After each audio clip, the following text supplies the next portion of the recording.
The stars outside the window were cold and quiet. Captain Darren sat alone in the pilot seat of his old cargo ship. The Rustwing, his ship was slow, rusty, and had more problems than answers. But it flew. And that's all he needed, smugglers. Like him didn't ask too many questions. They picked up the job, delivered the cargo, and moved on. That's how it had always been, until today. The job came in through a secure channel. No name, no sender, just credits and a message. Pick up from Moon 73C. Deliver to Station Z4. No scans, no questions. Bonus on early delivery. The payment was more than usual, much more. Darren didn't like strange jobs, but money was tight, so he flew out. Landed on 73C and found the cargo waiting. 3 long biopods were loaded into the storage bay, sealed, quiet, and humming with soft energy. No labels, no instructions, just one message glowing on his screen. Do not open. But as the ship jumped back into hyperspace, something felt wrong. Darren heard a faint sound in the storage bay. At first, he thought it was just the engines. But then he heard it again, a soft whimper, like a child crying. He stood up, walked down the narrow hallway, and opened the cargo bay. The pods were still closed, glowing blue, but one of them, it was shaking slightly. He stepped closer and pressed his hand on the glass. Inside, a small face looked back at him, a child, alien, but with big eyes filled with fear. She pressed her hand against the glass too. Darren stepped back, shocked. What the hell? He whispered under his breath. He checked the other 2 pods. The second one held a sleeping alien woman, clearly the mother. She looked weak, barely breathing. The third pod held another smaller child, possibly younger than the first. This wasn't cargo, this was a family. His hands trembled as he stared at the blinking message on his screen. Deliver alive. Do not open. Do not interact. Suddenly, his communicator beeped. It was a voice, calm and cold. Captain Darren. Confirm course to Station Z4. He didn't answer. The voice continued. Payment will be doubled if you arrive early. Do not delay. The transmission ended. Darren looked back at the pod.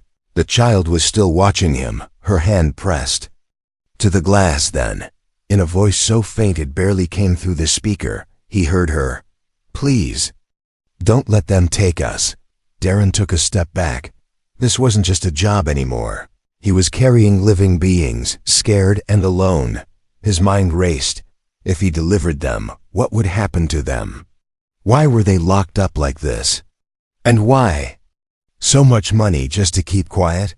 He returned to the cockpit, sat down, and stared out into space. The stars didn't give him any answers. Only silence. He had a choice to make. He could ignore what he saw, deliver the pods, and take the money. Or he could open those pods, protect them, and break every rule he ever followed.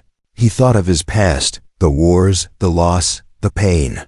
He thought of how many times he wished someone had chosen to protect instead of profit. Then, without a word, he flipped a switch and changed course. The ship turned away from Station Z4. Heading into deep space, the system screamed warnings, blinking red. A contract violation, breach of terms, possible bounty on his head. Darren didn't care back in the cargo bay. The child's eyes widened. The ship had changed direction, maybe. Just maybe. They were safe. He opened the pod slowly. Warm air hissed out. The child stumbled forward, scared but alive. She looked at Darren with wide eyes, and then she smiled. In that moment, something inside Darren changed. He was no longer a smuggler with a job. He was a man with a mission. He picked up the child gently, looked at her sleeping mother, and said softly, "No one's selling you today. Not while I'm breathing." And with that, the Rustwing vanished into the stars, carrying a new kind of cargo. Not something to be sold, but something to be saved. Asterisk. The stars outside looked peaceful, but inside the ship, Captain Darren's heart was racing. His hands shook slightly as he locked the pod shut again, not to trap, but to protect. The little alien girl sat beside him, holding his jacket sleeve tightly.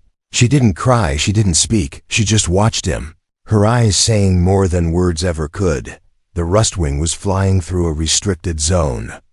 Now Darren had changed course without permission. That meant one thing: someone would come looking. He moved quickly to the command console and began jamming the ship's tracker. The system gave a soft warning beep. Tracker interference detected. Bounty level rising. He didn't care. Every second counted. A sudden beep echoed through the ship. A new message appeared on screen. Captain Darren, we have noticed you are off course. You have 10 minutes to return, or face full penalty. Darren didn't answer. Instead, he activated a secret channel to his old contact, a man named Cordo. Cordo lived deep in the asteroid rings near planet Rether. He owed Darren a favor, and right now, Darren needed it. Rustwing. Calling Black Nest, Darren said. Requesting emergency shelter and fuel. There was silence, then static. Finally, a voice answered, dry and rough. Darren, you in trouble again? I'm carrying something. Sensitive, Darren replied. Cordo laughed. You always are. Then after a short pause, he added, come in. Bay 3, Darren turned off the channel and leaned back in his seat. He glanced at the girl again, still quiet, still watching. She looked like she wanted to speak, but couldn't find the words. Just then, the pod holding her mother gave a soft beep. The vitals were dropping. Darren rushed to the cargo bay, opened the pod halfway, and pulled the mother out carefully. She was weak, her skin pale blue and shining like water under moonlight. She opened her eyes slowly and saw Darren. Fear flashed across her face, but before she could react, the girl ran to her and hugged her tightly. The mother relaxed, her arms slowly wrapping around her child. Darren knelt beside them and said, my name is Darren. You're safe for now. The alien mother looked at him, her voice barely above a whisper. You changed course. I couldn't sell you, Darren replied. You're not cargo. Tears filled her eyes, and she nodded slowly. My name is Ori, she said. These are my daughters. Ori coughed, her body weak. Darren gave her water and wrapped a warm blanket around her. The ship shook slightly as it entered the asteroid field. Almost there, he said, more to himself than to anyone else. But just then, a loud alarm went off. Unidentified ship detected. Incoming. Darren ran to the control room. A small attack vessel was closing in fast. No ID, no flags, but clearly hunting. They found me already, he muttered. The alien girl stood behind him now, silent but alert. She pointed at the screen, then touched her forehead gently. Darren frowned, confused. Then suddenly he heard a soft voice, not with his ears, but inside his mind. They want to take us, they will not stop. Darren gasped and turned to look at her. You're speaking telepathically? She nodded slowly. Another warning flashed. Missile lock, evasive action required. Darren grabbed the controls and pulled the ship hard to the left. The stars spun, and the hull shook violently. One missile flew past, the other exploded nearby, sending a shockwave through the ship. The engine stuttered, then roared back. Sparks flew from the left side, but the ship kept going. The Black Nest station appeared ahead, a giant rock hidden inside a swirling cloud of dust. Cordo's voice came again. Rustwing, hurry up, you got someone on your tail. I know, Darren shouted. Gripping the controls tighter, he angled the ship and dived straight into the entry tunnel. The enemy ship fired again, but missed. The Rustwing landed hard, scraping along the floor. But they were inside, safe for now. The alien mother, Ori, sat up slowly. You didn't leave us, she said, her voice weak, but full of something stronger. Trust. Darren looked at her and the two children. No, he said softly, and I never will. Outside, the enemy ship waited in silence, watching, waiting. The hunt wasn't over. But for the first time in years, Darren felt like he had a reason to fight. He wasn't just running cargo anymore. He was running for a family. The power flickered inside the station. Black Nest wasn't a place built for comfort. It was hidden, quiet, and full of shadows. just the way smugglers and fugitives liked it. Captain Darren stood beside his ship, wiping sweat from his face. His body ached, his ship was damaged, and his mind was still racing. But his eyes kept returning to one thing: the alien family standing beside him. The younger child clung to her sister's hand. The mother, Ari, walked slowly, her legs still. Weak, Cordo, the station owner, raised an eyebrow as they passed. "You're hiding a family now?" he asked with a smirk. "Didn't know you were the father type." Darren didn't smile. "They're not cargo," he said. "They're being hunted." Cordo nodded and led them to a quiet room. "Stay here, fix your ship, and keep your head down." Then he left without another word. Inside the small metal room, Ori sat down, her body trembling. Darren handed her a warm drink. "Talk to me," he said. "What are you running from?" Ori looked at her daughters, then back at Darren. "You're the first human I've met who didn't try to sell us," she said, her voice soft. "So I'll tell you the truth." She reached into her cloak and pulled out a small glowing crystal. It floated above her hand, turning slowly. "This holds our species' genetic code," she said.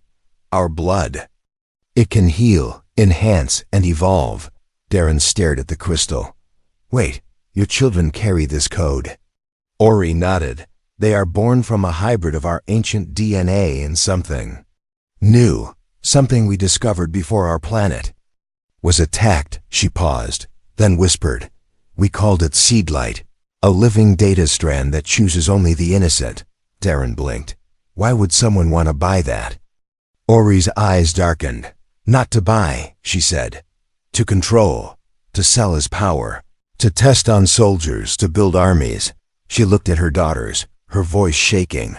"They were taken from our labs, used as experiments, until I broke them free." Darren leaned back, trying to understand it all. "So, you were a scientist?" "I was a guardian of the seedlight," she said. "I betrayed my oath. To save them." The younger daughter crawled into her lap. Ori held her close and whispered something in a strange language. It was soft, like a song, and the little girl smiled. Darren felt something stir in his chest. It wasn't just pity. It was something deeper, like purpose. For years he had been floating through space, job to job, no home, no mission, no reason to wake up. Now, in this dark room with a broken family and glowing crystal, he felt like maybe, just maybe, he had found something worth protecting. Suddenly, the station lights blinked again. A warning. Siren echoed faintly. Darren stood up quickly and opened the door. Cordo was there, looking tense. "Bad news," he said. "That ship that chased you? Still outside. They're not attacking, but they've sent a signal. They're waiting for something, or someone." Darren narrowed his eyes. "Bounty." Cordo nodded. "Big one." Ori walked out behind Darren, her eyes calm. "They won't stop," she said.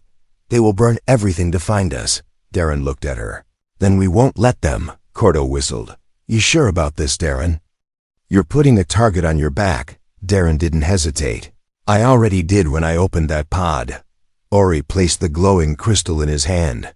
"If I don't make it," she said, "you must protect them." He looked into her eyes. "I won't let anything happen to you, outside." The hunter ship waited like a predator in the dark. Inside, a broken man stood beside a broken family. And for the first time in a long time, both had something to fight for. Asterisk, for the first time in days, the ship was quiet. Not from fear, not from silence, but from a strange feeling that almost felt like peace.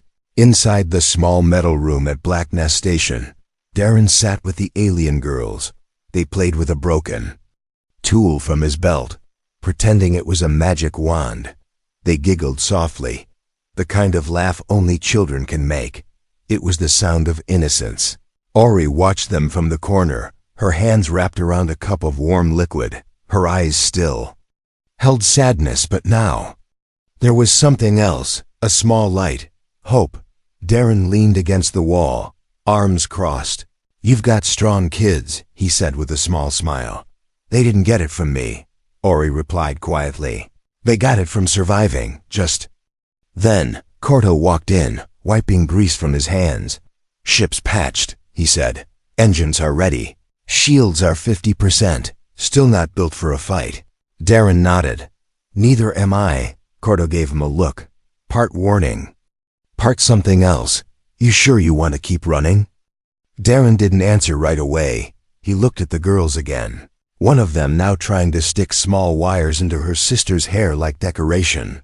A smile tugged at his lips. "Yes," he said finally.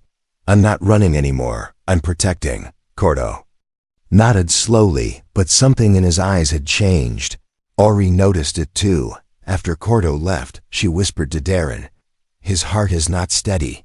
Darren frowned. "You sense that?" She nodded. "My kind doesn't need words to read fear. Or lies." The warning came too late. Minutes later, alarms blared across the station. A cold voice echoed from the speakers. "All hands. Prepare for inspection. Bounty claim in progress." Darren froze. No, he wouldn't. He grabbed his blaster and ran down the hallway. The children held onto Ori, who moved quickly behind him. As they reached the ship bay, Corto stood by the airlock, flanked by 2 armored soldiers. His face was full of fake regret. "I didn't have a choice, Darren," he said. "They paid too much." Darren stepped in front of Ori and the girls. "You sold out a mother and her kids?" Corto shrugged. "It's just business." The soldiers raised their weapons. Darren didn't move. Behind him, Ori whispered something in her own language. A soft blue light started to rise from her hands. One of the girls stepped forward, her eyes glowing faintly. The air around her shimmered like heat. Darren saw it and made a decision. He grabbed a flash grenade from his belt and threw it at the ground. Light exploded in the hallway, and the world turned white. Screams filled the air. Shots fired wildly. Darren pushed the girls toward the ship. "Go, go, go." Ori stumbled but kept moving, her arm around the youngest. Darren fired at the ceiling, knocking down wires and smoke to cover them. The Rustwing's doors opened just in time. They ran inside, and the engines roared. Corto yelled something from behind the smoke, but Darren didn't listen. The ship lifted and shot out of the hangar, metal scraping against the edges as they broke into space. Another warning appeared on the screen. "Pursuit detected. Bounty confirmed. Danger level high." Darren slammed the controls, pushing the ship into hyperspeed. The stars stretched and bent around them. Then silence inside the ship. Everyone was breathing hard. The girls held onto Ori, who looked pale but unbroken. Darren sat in the pilot seat, face bruised, hands bloody. He didn't say anything. Ori touched his shoulder. "You could have left." She said, "You still can." Darren turned to her, eyes full of fire. "I'm not going anywhere." Behind them, the star map blinked softly. They had no destination now. No safe haven, only each other. But sometimes, that's all a family needs. The ship groaned like an old beast. Sparks danced from broken panels, and the lights flickered like candles in wind. Deep in space, far from any known route, the Rustwing drifted toward a cold asteroid field. It was not safe, not mapped, and not welcoming, but it was hidden, and that was all they needed. Captain Darren landed the ship on a lifeless rock with a hollow shell. The asteroid's insides had once been mined for energy. Now it was just an empty grave of metal and silence. A perfect place for people who wanted to disappear. Inside the ship, things were barely holding together. The engines were weak, shields low, and Darren's body carried bruises he didn't count anymore. But he wasn't thinking about pain. He was watching the little alien girl wrap a blanket around her sleeping sister. She didn't speak much, but her small actions carried deep meaning. Kindness, even in fear. Ori sat nearby, her hands moving slowly across a datapad she had repaired with spare parts. She was trying to map the closest peaceful system, but her eyes kept drifting back to her daughters, and sometimes to Darren. They had been together only a few days, but already something unspoken was growing between them. Not romance, not yet, something more ancient. Something like trust that night. Or whatever night meant in deep space. Darren sat by the cargo bay door. He stared at the stars beyond the cracked window. Then he felt a soft weight beside him. It was the younger girl. She sat quietly, holding a small device that made a gentle hum. She placed it between them, and it started to glow, showing tiny lights floating in the air, a soft projection of her home planet. Spinning slowly, Darren looked at her. "What's that place called?" Her voice was quiet. "Illyria." It was beautiful, full of green lands, blue skies and soft rivers, so unlike the cold dark they now sat in. "She wants to go home," came Ari's voice from behind them. "She doesn't understand yet." "That we can't." Darren looked at the spinning planet and said nothing, because what could he say? The truth was cruel, but the dream was still alive in their eyes. Later, while the children slept, Ori joined him in the control room. They didn't talk at first, just sat in silence, listening to the broken hum of the ship's systems. Then Ori spoke. "My kind, we don't usually trust outsiders. Our hearts are linked by something called ether, a bond made through shared purpose." Darren raised an eyebrow. "Sounds like family." She smiled faintly. "Yes," she said, "but family is chosen, not just born." She reached out and placed the glowing crystal, the seed light, on the control panel. It pulsed softly, like a heartbeat. "It's reacting to you," she said. "You've been exposed to us long enough, and it senses your intent." Darren stared at the light. It glowed brighter when he touched it. Then he heard a voice. Not out loud, but inside. Not words exactly, but feelings, warmth, courage, memory, loss, love. He pulled his hand away, breath shaking. "What is this thing?" Ori looked at him. "Something that listens to hearts. It doesn't choose power. It chooses goodness." Darren looked back at the crystal, then at the girl sleeping peacefully. He spoke softly. "I've done many wrong things in my life, but maybe this is my chance to do something right." Suddenly, the moment broke. An alert blinked on the screen, silent but urgent. A small probe had entered the asteroid field, scanning. "They found us," Ori whispered. "No," Darren said as he stood. "They're still looking. They haven't seen us yet." He turned off every system except life support. The ship went dark and cold, like a dead thing hiding in a grave. Everyone stayed quiet, not even breathing loudly. The children clung to each other. Darren sat in the pilot seat, holding his blaster but hoping he wouldn't need it. Minutes passed like hours. The probe drifted, then turned, and finally disappeared into the black. The danger had passed for now. That night, they didn't speak much, but when Darren closed his eyes, he felt a small hand touch his. The younger girl had crawled beside him in the dark. She didn't say anything. She didn't need to. He squeezed her hand gently, and in that moment, he knew this wasn't just cargo anymore. This wasn't just a mission. This was his family. The Void Gate was not a place where people went. It was where people vanished. It floated on the edge of mapped space, a giant ring of swirling dark energy, cold as death and full of whispers. Some said it was a failed wormhole. Others called it a scar left by an ancient war. But one thing was certain. If you passed through it, you didn't come back the same, if you came back at all. Captain Darren stared at the growing ring on his screen. The Void Gate pulsed like a black heartbeat. He had one thought. This is either the beginning of freedom, or the end of everything. Behind him, the ship creaked and moaned. Rustwing was barely holding together. The children sat in the back seat, strapped in and silent.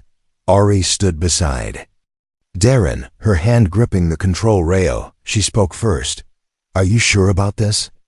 Darren nodded, eyes locked on the Void Gate. "They'll expect us to run toward safe zones, toward patrol space. But no one expects us to dive into that." Ori looked down at her daughters. "If we go through, it may tear the seed light." Darren turned to her. "You said it listens to intent, right?" She nodded slowly. "Then we give it one. To survive together." Suddenly, the ship's alarms lit up. Multiple bogies detected. The bounty hunters had arrived, at least 3. Enemy ships appeared behind them. Fast, armed, and full of hate. "Warning, missile lock," came the ship's voice. Darren hit the thrusters, and the Rustwing shot forward. Laser fire lit up the space behind them like fireworks of death. "Hold on." Darren yelled as the ship spun through a debris field near the gate. Ori covered her children with her body, shielding them from falling sparks and shaking metal. The void gate grew larger, louder. It didn't make sound, but inside their minds, they all heard it, like a storm whispering names in the dark. One of the enemy ships caught up. It fired a magnetic net, trying to trap the Rustwing. Darren dodged hard, but the net clipped the rear engine. Sparks flew and systems failed. "We're not gonna make it," he muttered. But then, the seed light pulsed, glowing brighter than ever before. Ori stepped forward, her hands glowing too. She placed her palm on the control panel beside him. "I can boost it," she said, her voice shaking. "But it will burn me." "No," Darren snapped. "I'm not losing you too." But Ori only smiled. "You never had me," she said. "You chose me." And then she placed her other hand on the glowing seed light. The energy flowed through her, her body glowing blue, her eyes shining like stars. The ship suddenly surged with power. The engines roared louder than ever. It was as if the Rustwing had come alive. They flew straight into the void gate. A tunnel of shadows swallowed them whole, time bent, light twisted. Everyone felt something inside their hearts being pulled. Memories flashed. Pain, love, death, childhood, all rushing through their minds in seconds. And then, silence. When the ship emerged on the other side, it was dark. No bounty hunters, no stars, only quiet space. But the systems were failing, and Ori collapsed. Darren caught her.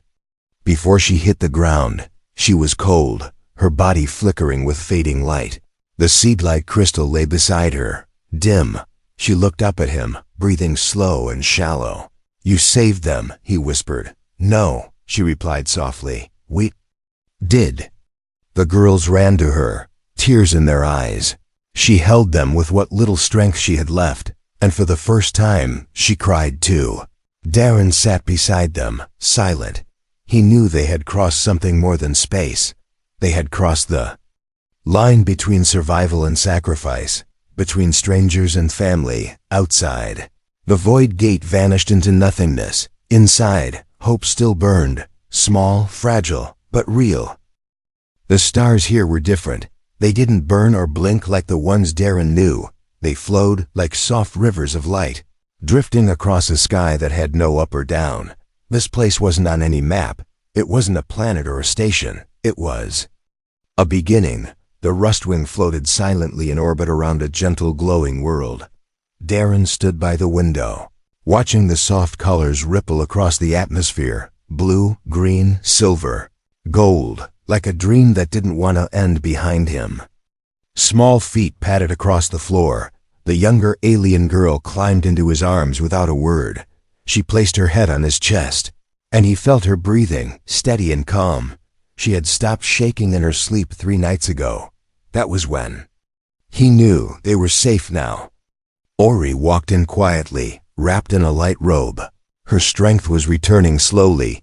She still carried the glow of the seedlight in her chest, but it no longer burned her. Now it pulsed softly, a part of her, not a burden. "We call this place Lumanis," she said, standing beside Darren. "It was built by an ancient alliance long before your kind entered space." "A sanctuary," Darren nodded. "Feels like it." The seed-like crystal hovered between them, floating near the control panel. Since they had crossed the void gate, it had changed. It now held traces of all of them, not just Ori's people, but his fingerprints, the girl's laughter, even the broken metal of the ship. It had become something new, something born from survival and choice. Later that day, Darren helped the girls explore the gardens below. The planet's surface was soft and quiet, covered in warm grass and glowing plants. They ran through the fields, their voices echoing like music. Ori watched from a distance, smiling, not the guarded smile she used to wear. This one was real, open, free. One of the girls picked a glowing flower and handed it to Darren. "Is this home now?" she asked, her voice small but hopeful. Darren looked at the flower, then at the sky. He crouched down and said, "It can be, if we choose it." That evening, a small gathering was held in the planet's central dome. Aliens from many peaceful races were there, some with feathers, others with scales, some glowing like starlight. They listened as Ori spoke, her voice strong again. She told the story of how they escaped, how they were hunted, and how they were saved. When she finished, she turned toward Darren and said, "This is the human who broke his contract.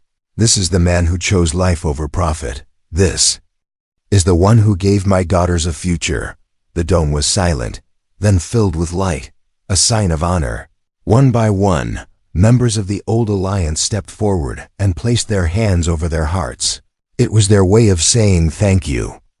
Not just to Darren, but to what he represented, the good still left in humanity. Afterward, Darren returned to the ship alone.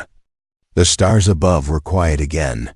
He sat in his old pilot chair, looking around the cabin. It was scratched, broken, and held too many memories. But it also held something new. Drawings made by the girls taped on the walls. A glowing blanket, folded neatly, a small food tray with a bite missing. Signs of life. Ori entered and sat beside him. "We don't have to keep running anymore," she said. Darren looked at her. "I don't think I was ever running," he replied. "I was searching." She nodded slowly. "And now?" He smiled. "Now I think I found my crew." Ori placed her hand over his. "And we've found our home." As the Rustwing powered down for the night, the stars above them continued to drift. Peaceful, endless, patient, Captain Darren. Once a smuggler, once a loner, once a man who sold silence, had become something else entirely. A protector, a father, a part of something worth fighting for. He was no longer just flying through space. He was part of a story, their story.